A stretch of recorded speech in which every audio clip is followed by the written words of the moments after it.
this is the first session in the morning after getting towards the end of the marathon of South by Southwest. So thank you all for making it this far, getting up this early. How many people have been here since Friday? Oh, wow! Okay, cool. Great. I'm here in Austin, so is Jason, and so we've been doing South by for a long time. We're prepared for the marathon. I'm glad you all made it through. What we're going to do today is we're going to talk about 3 secrets to a killer elevator pitch. But we're not going to talk the whole time. Hopefully this is going to be one of the more fun and interactive panels and presentations that you've been to.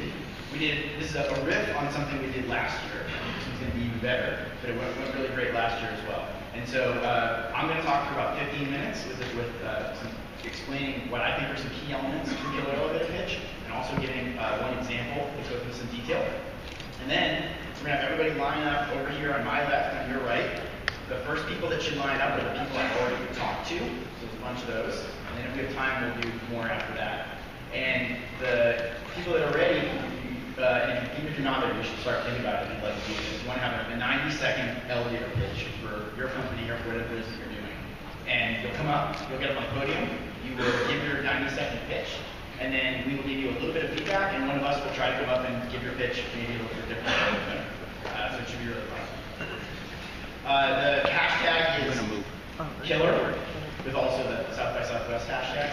And the kind of theme for all this, because we've been doing this for a while, is killer elevator. If you go to killerelevator.com, that will go to our YouTube channel. There's some previous examples of these kinds of talks, and then we record all of the talks themselves, and we'll post your talks up there as well. So there's lots of examples of other people giving pitches, so it's just a good way to go see other pitches. You guys think that? Okay, so again, my name is Josh Baer. The next 5 minutes for this first part, I'm going to go through this is actually an Ignite talk that I've given about a few secrets to a killer elevator pitch. And so I've been pitched, and I've pitched on both sides of it hundreds of times, or maybe even thousands.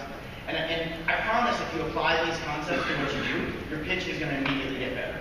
Now, if you've been doing this pitch a ton and you're really experienced at it, you can go off the reservation, you can try all kinds of different things. But if you're just getting started and you're not sure where to start or what to do, these are really, really good guidelines for you to work with. So, what's an elevator pitch anyway? The idea of this is, the name comes from the idea that if you're stuck in an elevator with somebody, you walk in and you see somebody really important that you want to tell about your company, what would you say right then in the time between when the elevator door closes and you get to your floor and it takes off? So you've only got a short amount of time. And it's really important to understand that the point of this elevator pitch is not to hit a home run. You're not trying to close the deal right there in the elevator. All you're trying to do is get a chance to talk to them some more. So really you're just trying to get them engaged, get their interest, so you get the opportunity to go into more detail later. And it's really important that everybody in your company can get the elevator pitch. This isn't just for the marketing guy or the CEO. Everyone in your company should be able to explain what you do and talk about how your company works. And do it in mostly the same way. It doesn't have to be recorded, but like that's a sign that something's working right in your company when you ask people what you do, and they all kind of sound the same thing. You get the idea.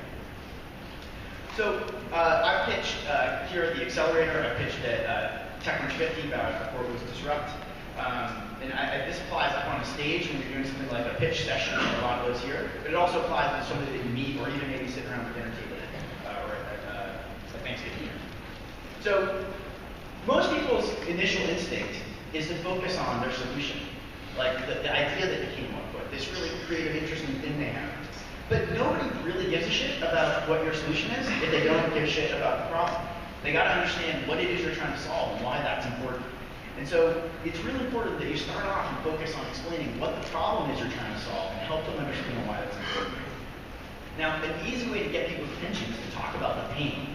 Why do people care about this? And pain usually is going to come down to one of 3 things. Either money, time, or kind of emotion, getting really upset. And so you want to quantify that and talk about how many people are affected or how much money it costs or how much it makes people really upset. As you think about the length of your pitch, you can kind of carve it up and say, you know what, I'm going to devote a certain amount of time to talking about the problem and try to measure that. So if the pitch is really short, you should spend most of the time talking about the problem. Because again, if you get people really excited about the problem, they're going to ask you about the solution. You're going to get more time. They're going to say, wait, really? That's a really valuable problem. How do you do that? What do you do? As the pitch gets longer, obviously it gets less and less. You can't spend the whole time talking about the problem. But it's really important to build that up and get their attention by talking about the problem you're solving and how important that is. The next secret is tell a story. You know, so many pitches that I see, people just list things out and they just start describing their feature set and describing what it can do in the pages. And most people just totally tune out when that happens. Nobody really wants to get pitched. You don't want to hear that. So the best thing you can do is tell a story, and it's actually usually two stories. It's first a story of what this problem is like without your solution. And so that's how you're conveying the pain, is you're talking about someone that has this problem in a very specific way, not really generally about how it would work in a million cases, but in one specific case, how it's going to help out, how this person has that problem. And then you tell the story again with your solution, right? So it's like, but with our solution, it's this. And you're not listing out what it does, you're actually highlighting the benefits by telling the story of what it does for them. So our brains are wired for telling stories and for listening stories. That's why we tell kids little stories and they like to listen. That's why we all go watch movies. It's why the Bible is a story, because it's easy to remember, easy to say the same way over and over again every time. It's easier to memorize. If you start listing all these things out, people just tune you out. They'll just sit there and nod, but they're not really getting it. It's not going to connect nearly as much as if you can tell a story and walk people through it. That's going to really help them understand. So as part of that, it's all about making things shorter and simpler, not longer and more complex. It's really, really hard. I think Mark Twain has the quote that, sorry for the length of my message, I didn't have time to make it shorter. It's really hard to make things short. But you want to try to make things short, simple, and really clear. In many companies, they spend a long time iterating, trying things over and over until they get the right message and find the right words. A lot of times, people use really, really big words. And they think it's making them sound important, and all it's doing is making people not hear them at all. Because you use all these big words, and you're talking probably kind of fast, like I might be right now, and people just can't follow along. It goes in one ear and out the other, or they start thinking about something else. And so, and another thing is, within your company, a lot of times you develop your own vocabulary. You have your own words that you use all the time, and they start to mean things for you that nobody else would actually pick up on right away or understand. And so it's really important that you use simple language. And the fourth grade example is true. You really should think of it like, or practice trying to explain it to a child. And if they can't understand what you do, you should start over. And I think that analogy extrapolates all the way to VCs, because sometimes their attention span and other parts might be similar. So everybody can resist big words and jargon and pretend like you're talking to a fourth grader. A really important thing with the story is to have a killer closing. So you want to leave, usually it's often the same thing you start with. You want to leave them with a one-liner that they're going to remember. And you don't want to make it too cheesy. You don't want to make it something that they wouldn't actually want to go say to somebody else. You want to make it something that they're just going to repeat when somebody says, hey, what was that company? And they're going to repeat that last thing you said, because it's easy and it makes sense. So most killer closings are analogies. And this will also be like the same thing that you put as your kind of one-liner on your AngelList profile. Recycle match is like eHarmony for waste. Actually, that's not what they are anymore, but that's what they were at the time, and that was good for then. Ched is like Netflix for textbooks. You can make these short little analogies that really can help people understand what it is you do in a simple way. It doesn't have to be an analogy, there are other things, but you want it to be short, one sentence, and not too cheesy. Something that if someone asks you, that's not something that someone would be likely to repeat to somebody else. So the last thing is to practice, and this is certainly one of the most important parts. Your delivery, the way that you come across, a lot of that's going to be dependent on how much time you spend practicing and how many times you've done this in different situations in front of other people. So you don't want to just read it fast, quietly to yourself. You don't want to skip over parts. You want to practice in front of other people. Sometimes, actually, I've seen lots of times people actually shine a light in their eyes, because that's usually what it's like when you're on stage. You try to recreate as much of the real situation as you can, so that then when you get up there, you're just as comfortable. So my number, which I don't think anybody really listens to me for, is 100 times. I really think if you want to kill it on your pitch, you want to practice it 100 times. And most pitches, if you think of like a 5-minute pitch, that's 500 minutes. We're talking about hours of practice. That's going to take weeks of time if you're not doing it all at once. You're doing it, a couple hours a day, an hour or two a day. And it's going to feel like you've done it a million times when you've done it 4 times. You'll be like, all right, really, I'm going to do it again? But you need to keep doing it again. And as you go through that process, it's going to change. You're going to go through a curve where it'll start getting better and better, and then it might actually start getting worse for a little while as you kind of memorize it, and then you start to lose yourself sometimes. And then you hit this sweet spot where you have it not quite memorized, but you know it so well that you can just work with it on the fly. And what that means is it's going to sound great every time. It's going to sound similar every time. If you get interrupted or something else happens, it's not going to totally screw you up. You're going to be in a really, really great spot. So practice it a lot, be really comfortable, and it's one of the biggest things that's going to make a difference in your pitch. As you're practicing it, I'd say about 1 out of 10 times, you should try to record yourself and then go watch the video. That's also going to be time-consuming and kind of painful. But you're going to learn a really lot. You're going to see the mannerisms that you have. You're going to hear how fast you talk. You're going to hear all these other things about you that only you would notice when you take the time to sit and watch yourself. And then you learn to watch that as you go, as it changes.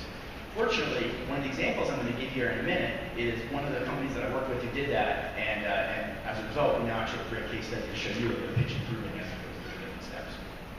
So these are the 5 secrets, or the 3 secrets. Focus on the problem, tell a story, and practice.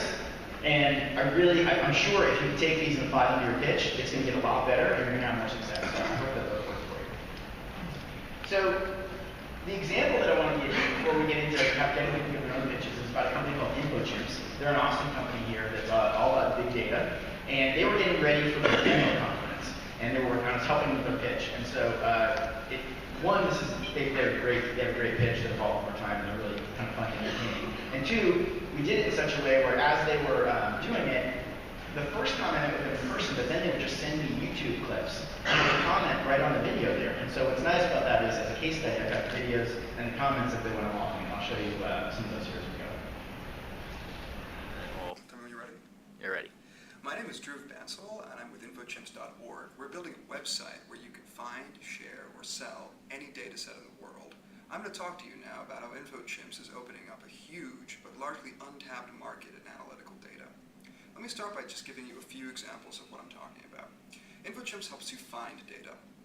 Tom White of Apache's Hadoop project needed a tool that would allow him, needed to find data that would allow him to test out his new tools. He came to InfoChimps and immediately found over 1 terabyte of weather data. InfoChimps helps you share data.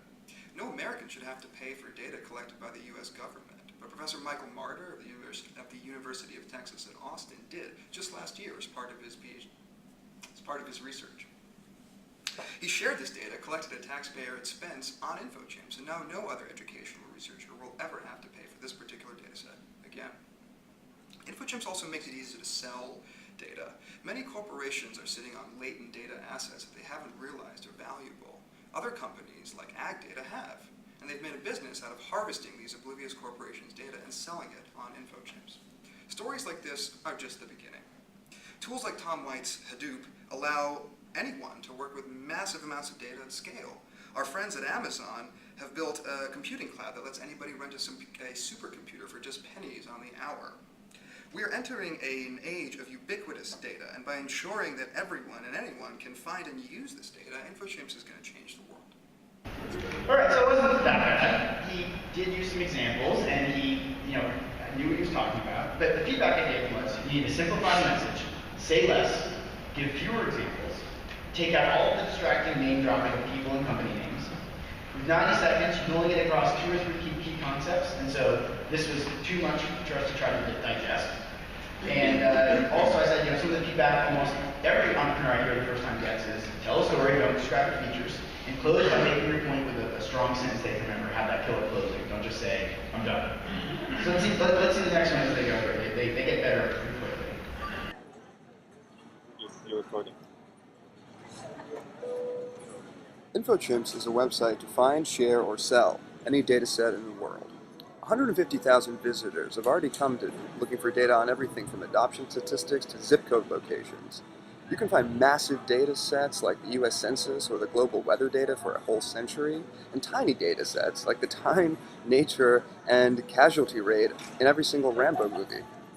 These data sets live in a vast connected web of knowledge on our website. A journalist comes looking for, let me give you a few examples of how people have already been using InfoChimps. A journalist comes looking for political surveys of Iraqi citizens. She finds the data clearly labeled by format and license. She finds out who gathered it and how they collected it, because it's all listed on the datasets page. While adding the dataset to her shopping cart, she discovers connections to other charts showing the rate of military and civilian casualties for both Iraqi wars, and to UN development data. for the whole Middle East. Other data sets that might help enrich the article she's about to write. People find insights into the data worlds away from those who gathered it. I missed a verb somehow.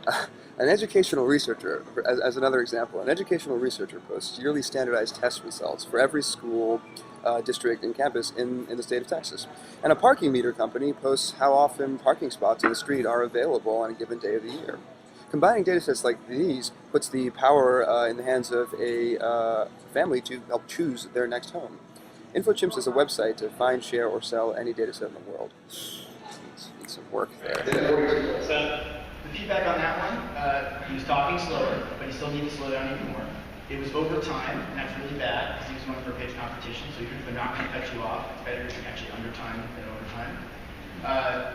I said instead of the first example, it talks about the Iraqi researcher and how she uses InfoChimps, since that's give the same example but describe what you do without InfoChimps first.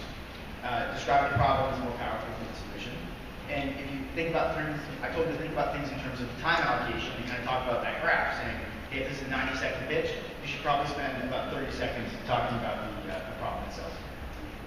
And then make sure you have a strong closing. It should be one sentence, and you should say it with passion. Kind of like, he didn't believe in it when he was saying the pitch at the end.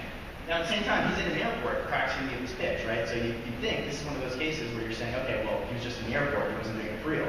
But you got to practice it like you're doing it for real. So you got, I think, maybe 2 or 3 more here, and then we're going to jump into, well, your pitches themselves. But I want to show you 2 more and then this final pitch. My name is Drew Bansel, and I'm one of the co-founders of InfoChimps.org, a website to find, share, or sell any dataset in the world. Finding good data online is hard. Try looking for exchange rates between dollars and pounds for the last century.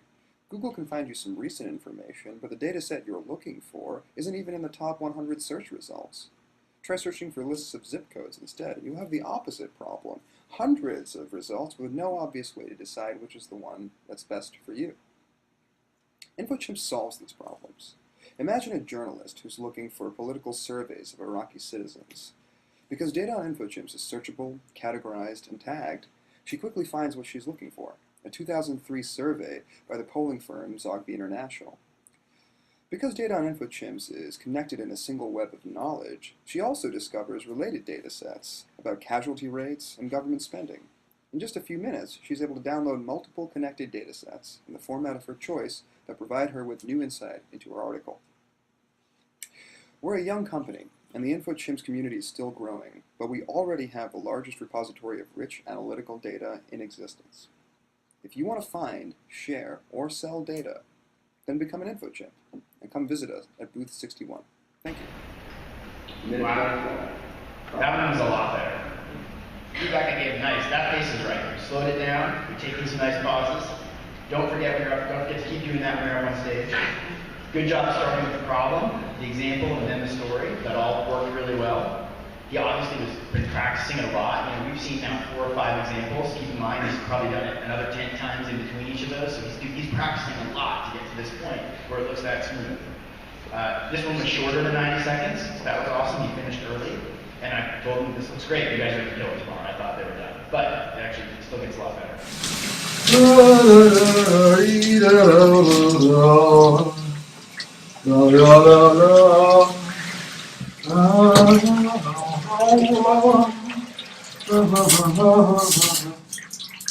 Hello, I'm Drew Bansel from InfoChimps.org, a website where you can find, share, or sell any dataset in the world.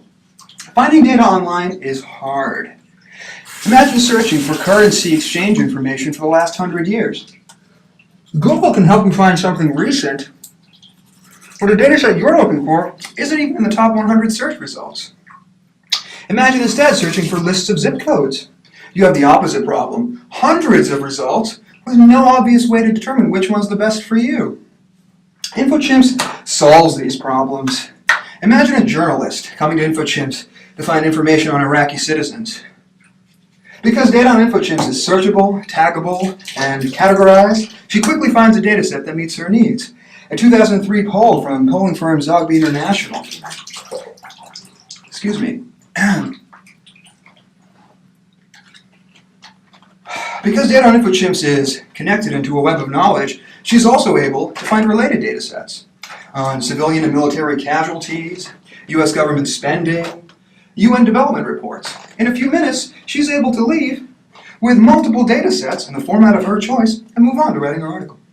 InfoChimps is the largest and best connected repository for analytical data on the web today. So if you have a data set that you'd like to share, come to InfoChimps and visit us at booth 61.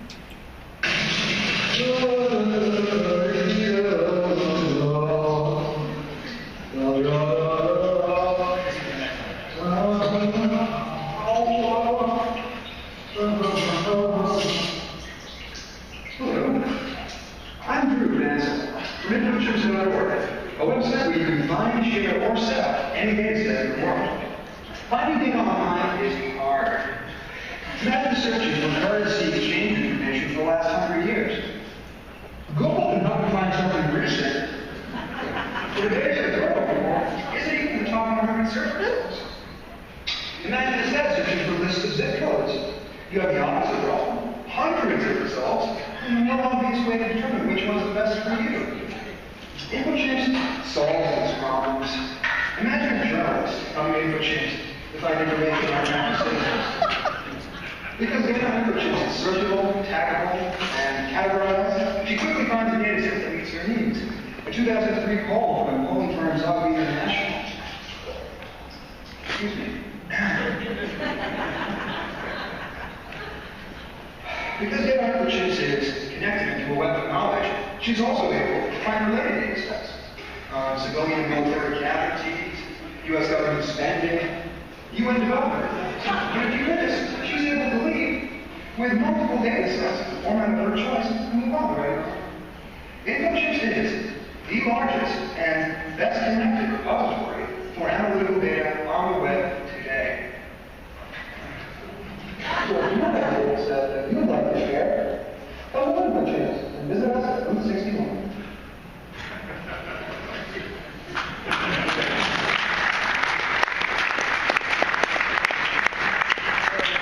Obviously, he's been practicing it constantly, and that was pretty good. Now, funny enough, so he sent that video to me. He also sent it to his mom, and here were her comments that were left as well. Drew, that's Drew.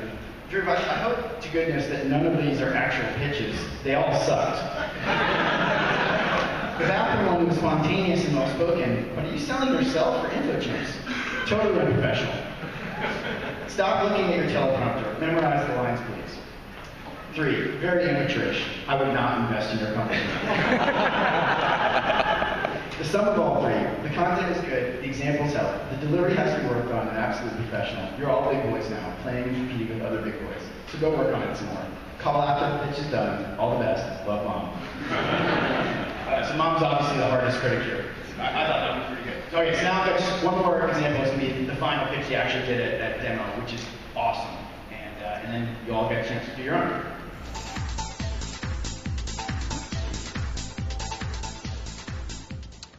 Hello, my name is Dhruv Bansal with InfoChimps.org, a website to find, share, or sell any data set in the world. Finding data online can be hard. Try searching for exchange rates between the dollar and the pound over the last century. Google will help you find recent information, but the data set you're looking for isn't even in its top 100 search results. Try instead searching for lists of zip codes. You'll find the opposite problem, hundreds of results, with no clear way to choose which one is the best for you. InfoChimps solves these problems. Imagine a journalist coming to InfoChimps, searching for data on Iraqi citizens. Because data on InfoChimps is searchable, categorized, and tagged, she's able to quickly locate a data set that meets her needs. A survey conducted and sold by polling giant Zogby International. Because data on InfoChimps is connected into a web of knowledge, she's able to quickly discover other related data sets on military or civilian casualty rates or U.S. government spending during the war. In just a few minutes, she's able to leave with multiple data sets in the format of her choice and move on to writing her article. InfoChimps is the largest and most interesting collection of analytical data on the web today. So if you need to find, share, or sell any data set in the world, do it on infochimps.org. And come talk to us at booth 61. Thank you. Very good.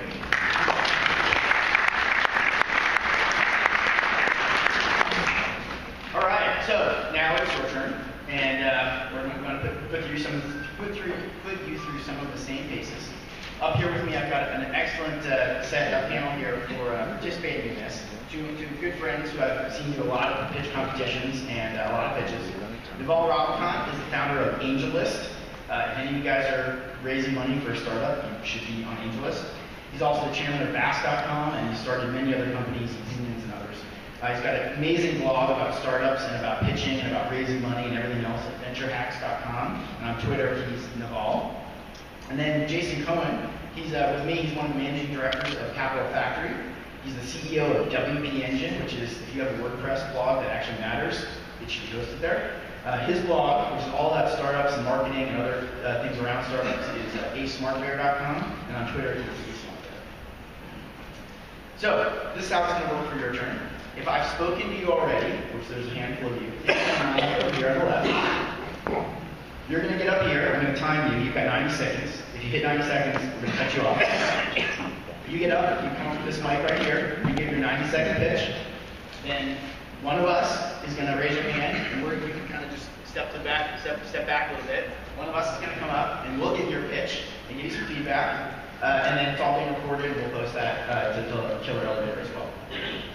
So, I only got 2, 3, and more people that emailed me. Can I just say something?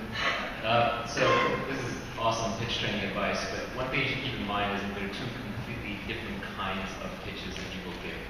One is where you get up in front of a mass audience and you're trying to get everybody in the crowd to follow along in 90 seconds what you do.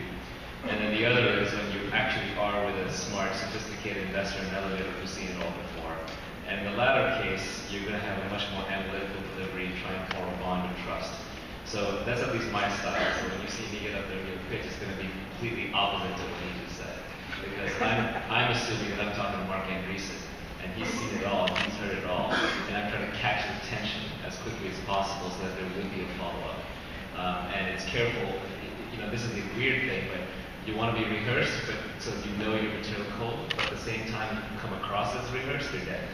So that's an important little distinction in the kinds of pitches.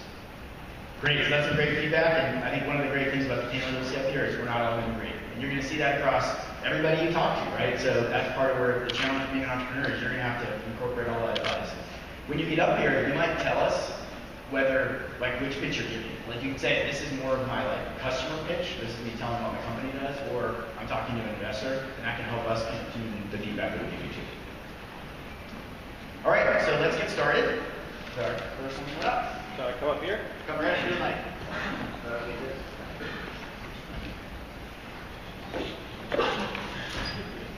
All right, so I think I am giving you an investor pitch. All right, I'm Mark Floriani, co-founder of Flowcast. Flowcast is a new media company for sports that are not on ESPN. There's a huge content void for the sports that aren't covered by traditional media. Traditional media basically only covers football, basketball, more football, baseball, more football, and hockey.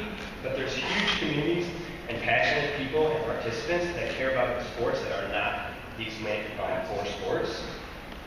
We solve this content void through our technology platform and unique process, which helps us cultivate fragmented communities and gets contributors to upload timely, relevant, and high-quality video content.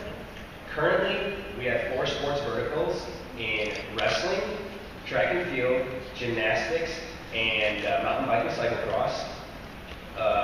We create revenue through premium advertisements and subscriptions.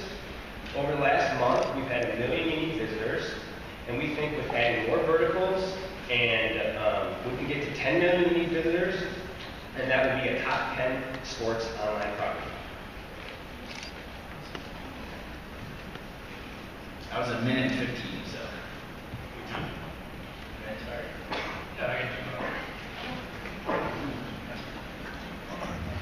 So I actually thought that was a really good pitch. So I'm not going to just harsh on you for the sake of harshing on you.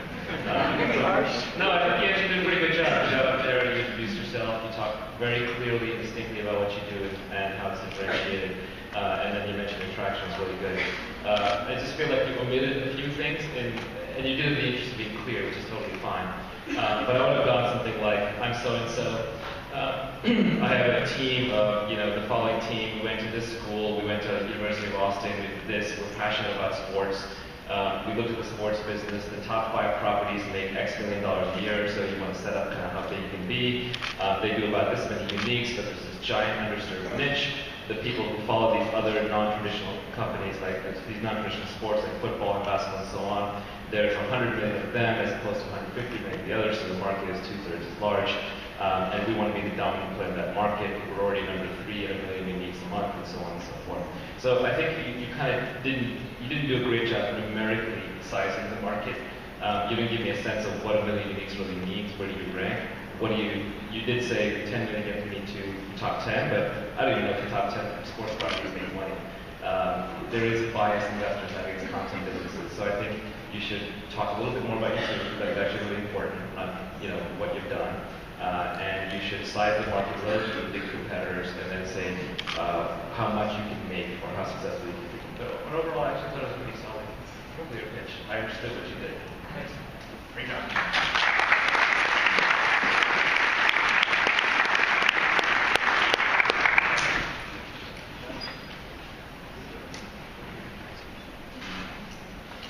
Hello, I'm going to do the customer pitch, and I guess I'm going to do this with my shirt on. My name is Matteo, and I'm a co-founder of Trailer Club, and I love movies. And I love the experience that happens in a movie theater when you're sitting there, you're waiting for the big marquee of your favorite distribution to come up, you're waiting for your movie, and some trailers run. You don't choose those trailers, you just sit back, relax, and watch them unroll in front of your eyes. You're not annoyed about them, you're just there. When you go on the internet, you don't have the same kind of experience. There's a bunch of sites that can provide you the media, but the experience is totally different. What we're doing at Trailer Club is Pandora for trailers. Basically, we've built a beautiful, big video player. It's incredibly simple, and it just plays trailers. The trailers go one after the other, and you can sit back, you can just watch them, or you can personalize. It's a simple application. We built it. We enjoy it ourselves. It's now for the web. It's going to mobile. It's going to set-top boxes. And we're opening up beta in a couple of weeks. Trailer Flow is simple, easy personalization. And if you want to watch more, visit trailerflow.com. That was great. Good job. A minute and 20 seconds. So I'm counting all these to you just because time is limited.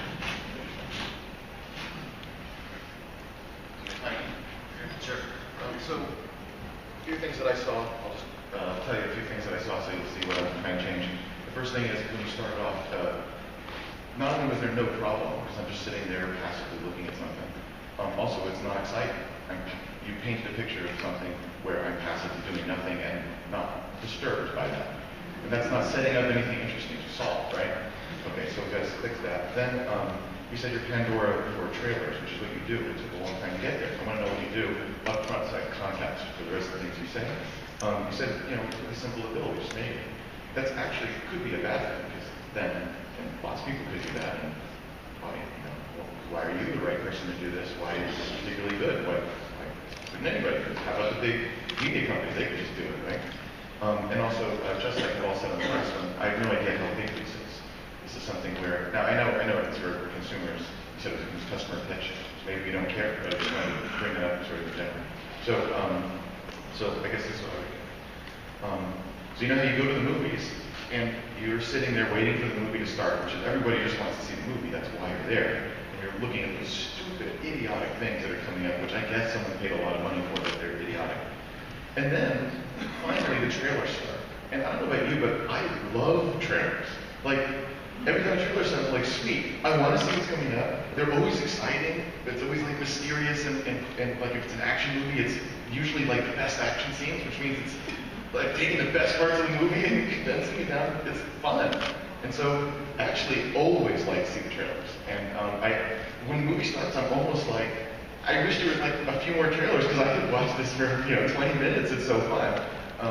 And of course, what's odd is the studios want me to do that too.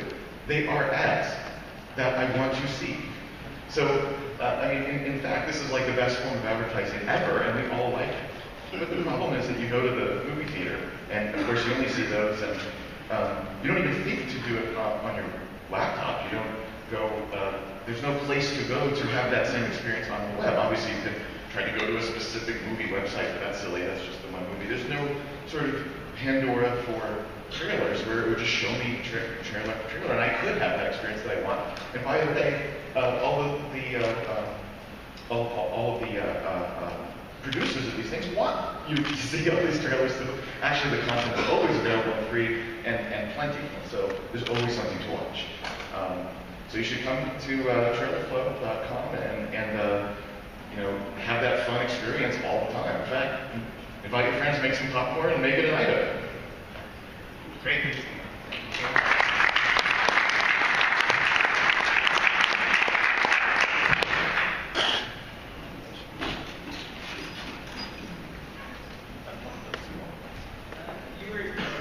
take your comments up from the beginning and present your Michael McDaniel, I'm CEO and founder of Reaction. Reaction is a rapid response emergency housing system. My current day job is at Crawl. Don't tell them I'm here. I'm from Mississippi, so immediately after Katrina, I was appalled, like we all were, at the emergency response that was mounted post that disaster. On average, every year, 300 natural disasters occur worldwide, displacing on average 31.5 million people. In the U.S. alone, 99 federally declared disasters were issued just last year. So Reaction is a rapid response housing system that would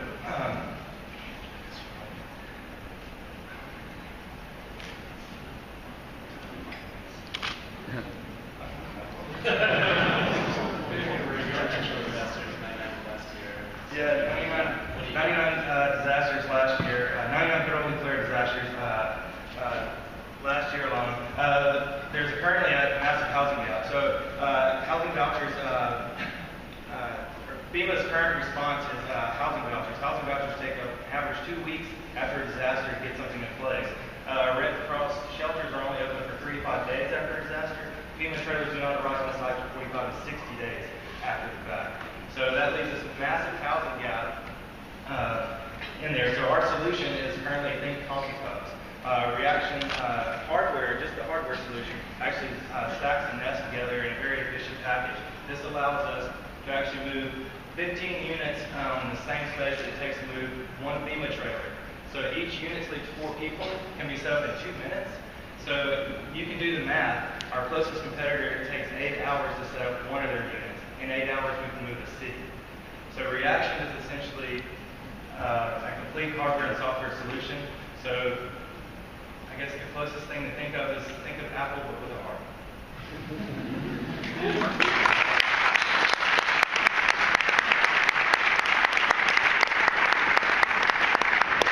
Just one quick thing about what happens when you get stuck like that, and obviously you have memorized it, and so you got stuck and couldn't continue, which illustrates the point of memorizing is not the answer. But let's suppose you get stuck anyway. It happens all the time, right? And one trick is just skip, like you kind of think of your pitch in sections. I'm talking about this part, then I'm talking about how I'm arranging the trailer, and then I'm talking, just skip to the next section. The listener does not know that the section you're on has a few more things to say. They don't know that. And of course, maybe there was something important in there, but then again, the rest of your pitch is important. And like Josh said, it's okay to end early, and they'll ask you questions next, and you can fill in that detail. So I would just, so for example, you could just, like if you're stuck there, you could just say, yeah, and anyway, let me tell you about how the trailer's organized, and you just skip right to that point, and who cares what you do next? Yeah, sorry. I I actually thought it was a very good pitch. It's kind of pitch I like to hear, oddly enough, because it's very numerical, and it kind of goes to the market, like this is many disasters, this many housing for disaster, this is how long it takes to be better, this is how we're better. So I thought all of that was actually very good, because most entrepreneurs do not explain numbers, especially in a sensible way. I felt like, putting my investor hat on, I felt like you cheated a little bit, because you listed all the disasters. You didn't talk about the ones where your housing is specifically applicable, and I think a smart investor will pick up on that. So be careful creating these massive top-down numbers that ruin your credibility. It was nice when you talked about your advantage being the shipping and the stacking. I think you ran out of time before you really got into the cost, how much money you could make, a realistic estimate, and then also just any social proof you have in terms of we got 20 years deployed in this first disaster and it was a good test, or these federal agencies have said that they want to try us out. So just give me some context that it's actually going to get used. Finally, I've seen a photo of your units, and they're actually really compelling. And so yours is a kind of pitch that could benefit from you carrying postcards or photos or something. Is why I would say, we built this. You're building such a physically unique product that it sort of sells itself when people see it. And lastly, this is just a little out of context. It's not really about the pitch, but I think you suffer a lot from your location. Like, there's a lot of investors who would be interested in what you do if you were in a more mainstream location. All right, next.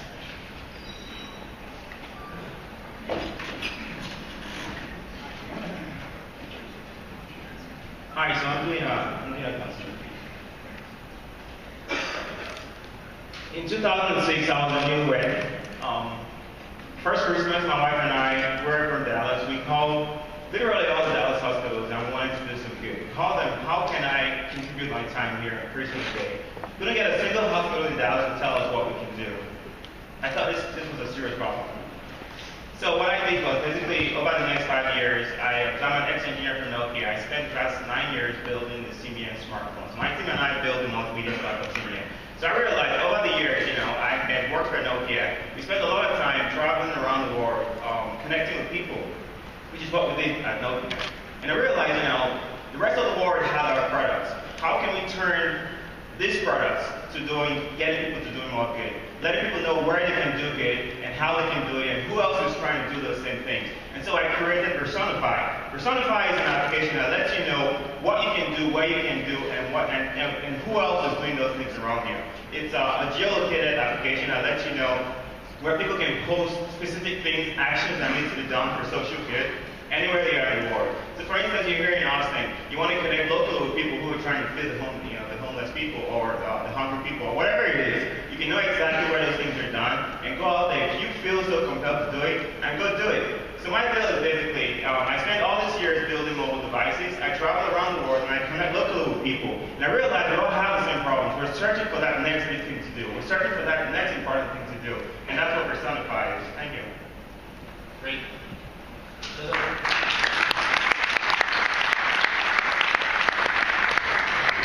140, so you're a little long, but you're a good time. So quick feedback from me. Actually, let me try to go there. So, Well, you can hire Josh to fix your product. that so many people want to volunteer. They want to do good things. They want to find time. But volunteering isn't always the kind of thing that you can plan in advance. It's not something you necessarily know you're going to do way ahead of time. And so there's this really common problem that on Christmas Day or on Thanksgiving Day, the day before, that morning, you get inspired and you're feeling like, I'm going to go do something. And you start calling around and go looking on websites, and it's actually hard to find something to do.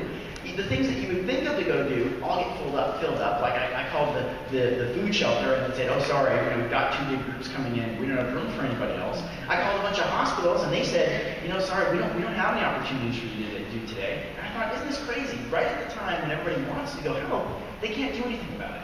And that's why we have Personify. And now with Personify, it's really easy because it's like just-in-time volunteering.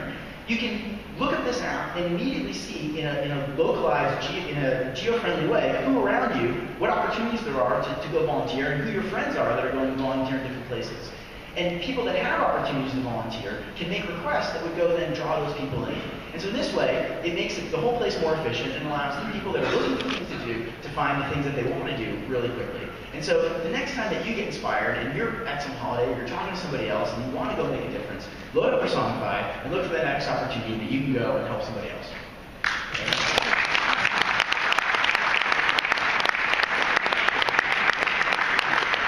I'm not competing with that.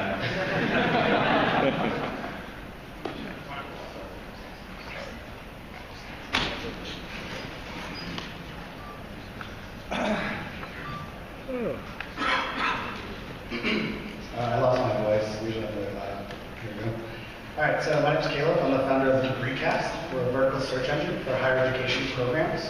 We index programs at the degree level and make them searchable by keyword. So we all know Amy. Amy is one of millions of prospective students. Amy goes online and she trusts information resources, brands and products we've come to love and need and use, like Zillow for real estate, Kayak for travel, Indeed for jobs. But when Amy makes a decision about one of the largest ticket items in her life, education, she does not have a search experience, anything like what we have for these other products. So envision in your mind DegreeCast. Vertical search, keyword-based, location box. Type in accounting Austin, and we get a results stack instantly of every accounting program within a 25-mile radius. The Kayak-like search experience gives you sliders for acceptance rate and cost. We have a social layer overlay. In the results stack, you can see alumni of institutions, and in one click, connect them. Again, we index at the degree level. So there's billion-dollar companies built around, such as Princeton Review, US Builders Report. They're built around institutional level data, the name of the school, the address, the acceptance rate. We go, if you imagine layer cake, we go down to the program degree level. We index at the title of the program, like a job post, and we index at the description of the program at the department level. So these keywords are okay, the way we make money is we're like Google. We have an AdWords-like platform. Schools bid against each other for top listings. That's DegreeCast. Great.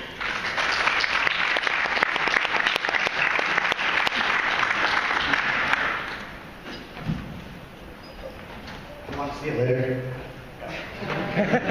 So again, I do a little bit more of the investor version, and any investor who looks at the space knows that it's actually extremely hard to get traffic to these kinds of things. And so there's tons of vertical search engines out there, but they just tend not to get traffic or get noticed because people just go to Google and type it in anyway. So I would actually try and address those kinds of things. So unlike Josh, who just does incredible, I just can't do, I go more fact-based. So I would try something like, so if you're looking for travel or flights, you go to Kayak. If you're looking for reviews, you go to Yelp. So there's clearly a need for vertical search engines that are very domain-specific.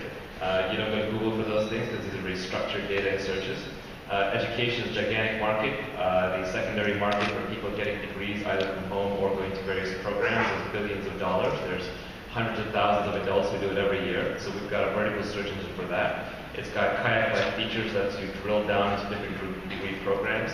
It has a social layer that lets you connect to alumni networks. We can acquire users by buying them. The SEM keywords that we've tested are at 35 to 40 cents a piece.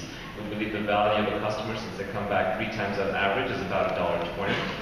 And they can bring in 3 more customers for everyone they bring in with our Facebook and Twitter connections. We launched on such and such date. We've got 24,000 users. We have to make up stuff, obviously, but know the stats. But that would get very numerical. And we're going to grow to XYZ rate, and we're doing partnerships with Bing, integrating vertical searches like they do with Faircast. My background is that I went to Dartmouth College, studied computer science, and my co-founder did blah, blah, blah.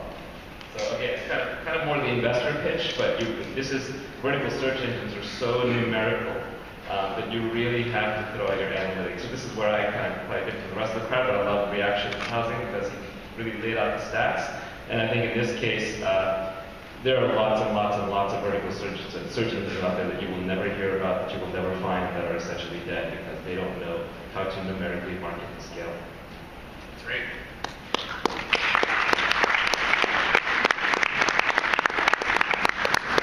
For those of you that are looking for investor stuff, that is really priceless info. So I hope you're all listening carefully. I want to give 2 more quick comments on that one too.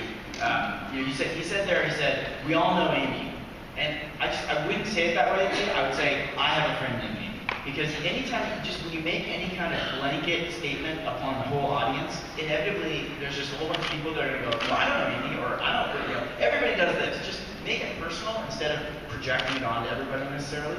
And then also, just, you know, you immediately went into the listing out features. It was a lot of like, well, it can do this, and it can do this, and it can do this, and it can do this, and instead it'd be a lot better to talk about something doing it. Yeah, just one quick panel question. How do you guys feel about these canned, made-up people?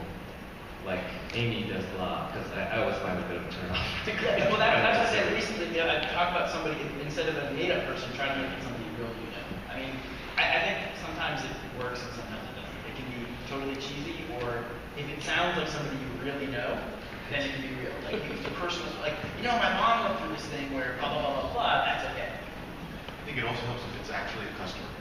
You know, Yeah. if this is your first customer, Yes. or the customer maybe that they know, maybe it's a big customer that you landed, and so this is an excuse to say that I have this big customer that I landed, then in that sense it's useful.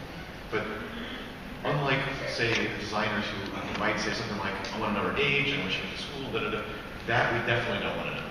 Like, we only give her a name if we need to tag her for later reference in the talk. Yeah.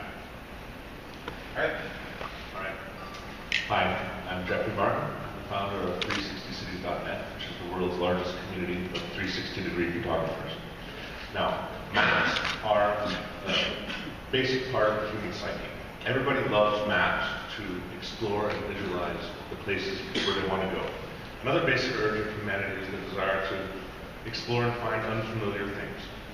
What this has resulted in on the web is an evolution in detail from satellite imagery to aerial imagery to ground level 360-degree photography. The best example of that so far that everybody knows is Google Street View.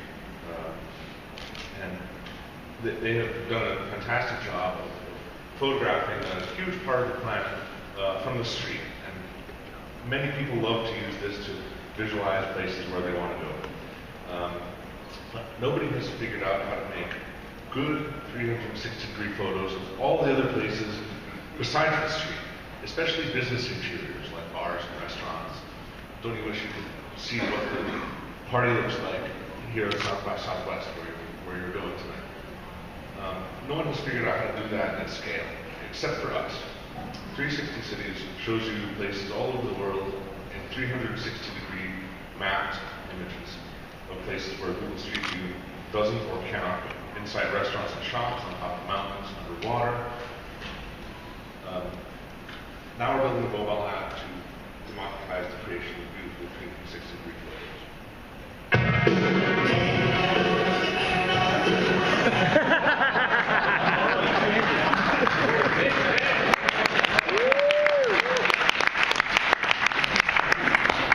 That's enough to go over time. All right, so let me look at that one. So, I get what you're doing, but you lost me, like, through the whole thing. It started to get really kind of, it was very high level, a little bit kind of vague. So I would just, and you did immediately project it to, like, everybody loves maps. And, like, no, everybody does not love maps. Like, lots of people love maps, but everybody does not love maps. A lot of people probably actually hate maps. So I would say something like, hey, you know, it's not even really about maps. It seems like it's really about spaces and the use case of being able to see places where you get there. So I think it'd be something like, you know, and you know, you also can carry on the success of Google Maps and of Street View, which has been so popular. So you can say, hey, if you notice that feature on Google Maps where you can click on the little person and actually see what it's like at the place you're going, like you're looking at a map because you're trying to get somewhere and you want to see what it's like before you get there, and you can open it up and you can actually pretend like you're standing on the street. So when you show up, you're not confused, you know what to see. It's so helpful. Well, wouldn't you want to do that for the place you're going to go inside to as well? Like you're going to a bar and you want to know, you're at some new city you haven't been to, and you want to know what it's like. Is this the kind of bar, what it's like in there, what's the styling, what kind of people hang out there? Or maybe it's a restaurant or a museum or something else that you can't even get to in person, and you just want to be able to experience. Well, 360 Live View, or whatever the name, applies that out to every other place in the world that Street View doesn't go. And by crowdsourcing these photographs from photographers around the world, we're able to create this create an experience where no matter where you're going, you can see it before you get there. So the next time that you're going to look somewhere, you can go to 360views.com and you can see inside the place before you get there.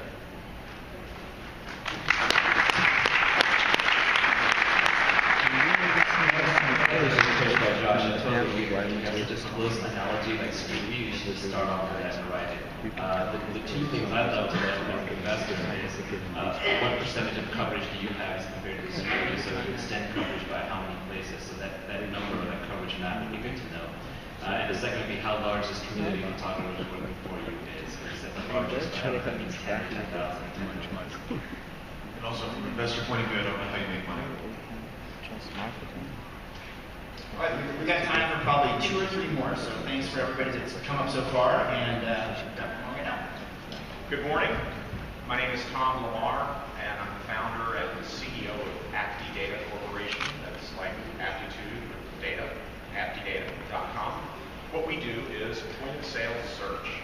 We're a platform big data search engine, and we are beginning in the vertical of retail and restaurants to allow owners of big data to ask natural language questions of point-of-sale transactions like, how many hamburgers did we sell yesterday with what drink?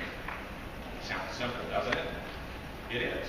The team behind this are world-class leaders in the industry. We have bank infrastructure architects. I'm one of the early founders of Inkedy Corporation, a 10-year, 15-year veteran search company that was bought by Yahoo in 2001. The market that we are facing today is approximately a $4 billion market just in retail, growing at about 10% per year. And we believe that as a platform play, the best thing that we can do to enter the market is focus on a deep dive into restaurants and retail while beginning to flush out the platform and introduce it to the other verticals. And if you have any questions, you can reach me at aptidata.com, and it's tom.lamar, L-A-M-A-R, at aptidata.com if you would like to make an investment. Thank you very much.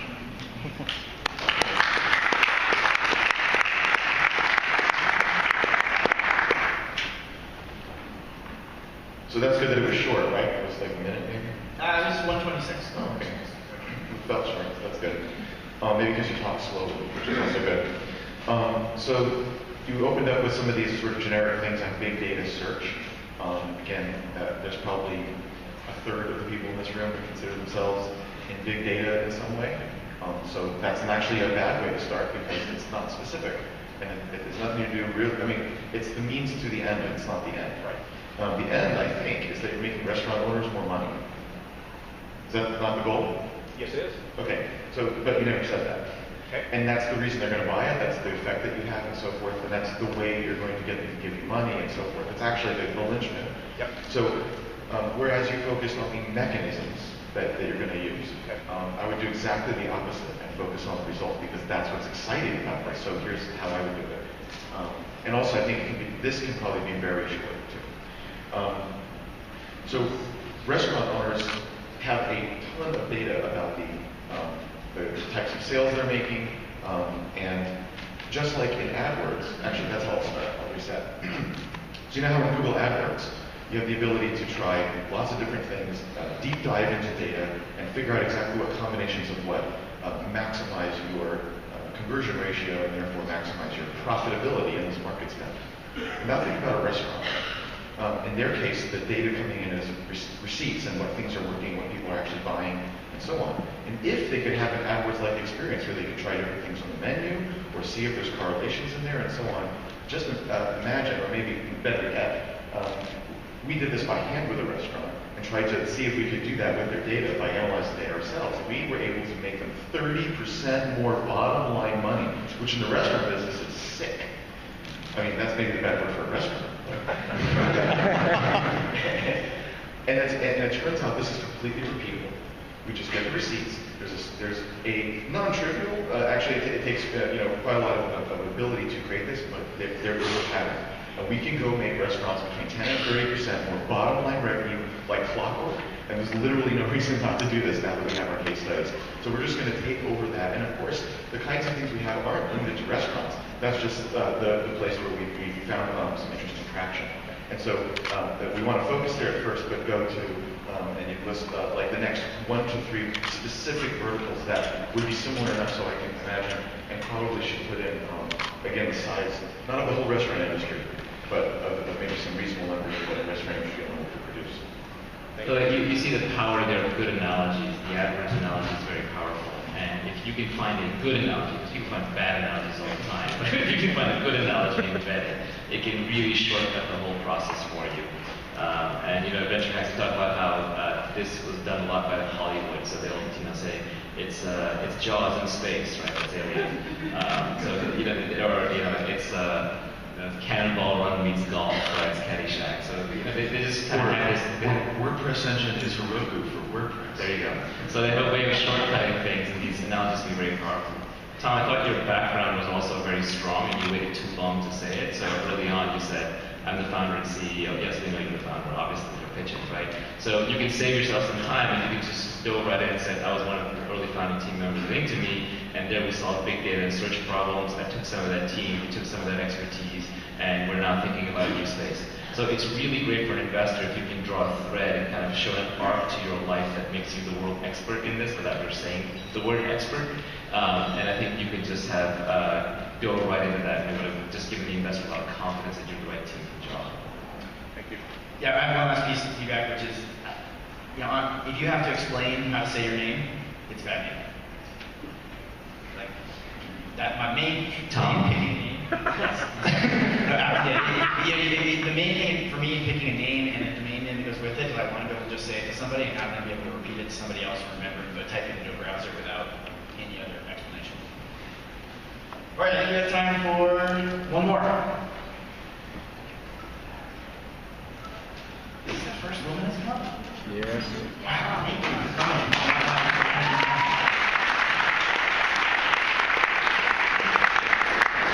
Good morning.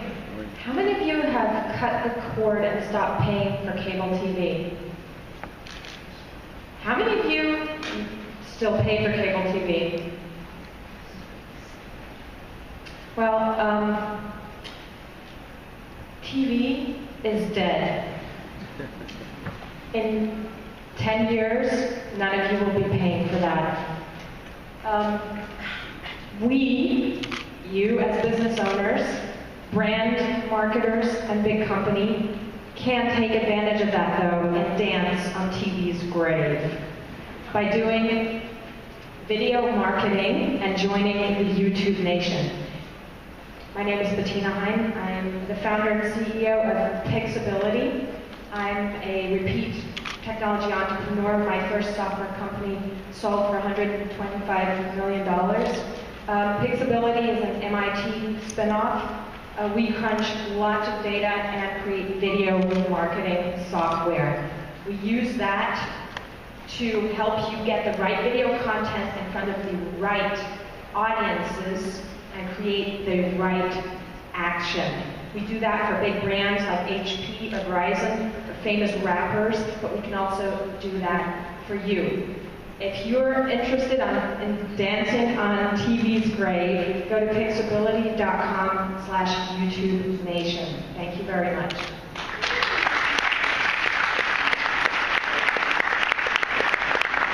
1 minute, 29 seconds. Perfect.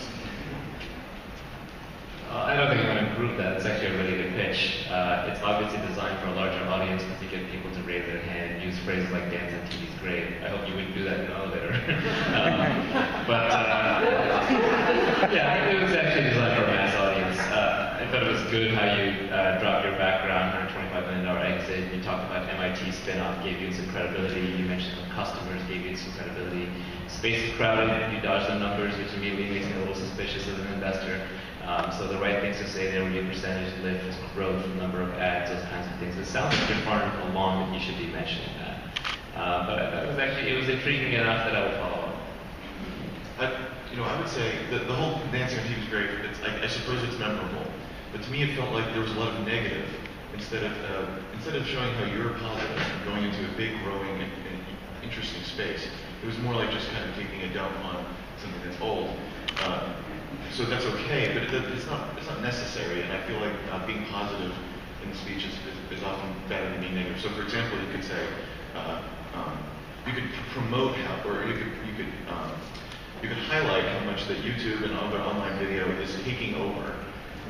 And it's probably not true that we won't be watching TV. We probably will. In fact, we'll probably be watching YouTube on a TV, on Apple TV. You know, like, it's not quite true anyway, so to me it was like, yes, I will be watching the TV even if I'm cutting the cord. So maybe more like, you know, TV viewership has gone down steadily by X, as YouTube has gone up by even more than X. You know, people, obviously online is going to win. In fact, it has won, and we're just waiting for the other to die. So if you want to die on their grave, in other words, you could sort of promote how valuable, not that we don't know, the online video thing is. Instead of spending so much time just saying the TV is dead, or maybe cable is dead. So large brand marketers don't understand that yet. So it's designed to get their attention because they spend a huge amount of money on TV ads. Thank you. Yeah. Yeah, if you're pitching to a large brand marketer, they may not acknowledge yet that TV is dead. So if that's the case you're trying to make, maybe you might use an analogy like, how many of you still have a landline, and how many of you have a cell phone, and how much do you use your cell phone relative to your landline? Well, the same thing's going to happen to cable TV versus on-demand TV. Or better yet, it is. In other words, you spend almost all, I mean, I don't know what the numbers are, but you know, you spend all this money on TV, and yet the numbers are clear that every single month, the hours of sitting in front of the TV diminishes, while the hours of sitting in front of YouTube on your iPad and phone increase, and you're not there. You know, something like that shows, again, like, you don't have to quite shoot them so far in the head, while showing them, like, and also, nobody likes to be told you're an idiot and you're gonna die, even though they will. So instead of being negative, you can show them how you're gonna help them make this, not even transition, just like, so you don't want to miss out on the next thing while you're still doing it. There will be all kinds of hand signals, Jason. We're going to pull it off. So we're out of time, but thank you to everyone who came up here. Just a lot of work. You and Hellman from Or a section of the video you shot of me. This is not mine. Okay, whose is that? Okay. And then the You other get stills. Yeah, but all of this belongs to South by Southwest. I'm not asking for the originals, just a No, copy. I know, but I can't distribute them. Contact their marketing department. That's I what will. we've been instructed. Thank you. Good luck.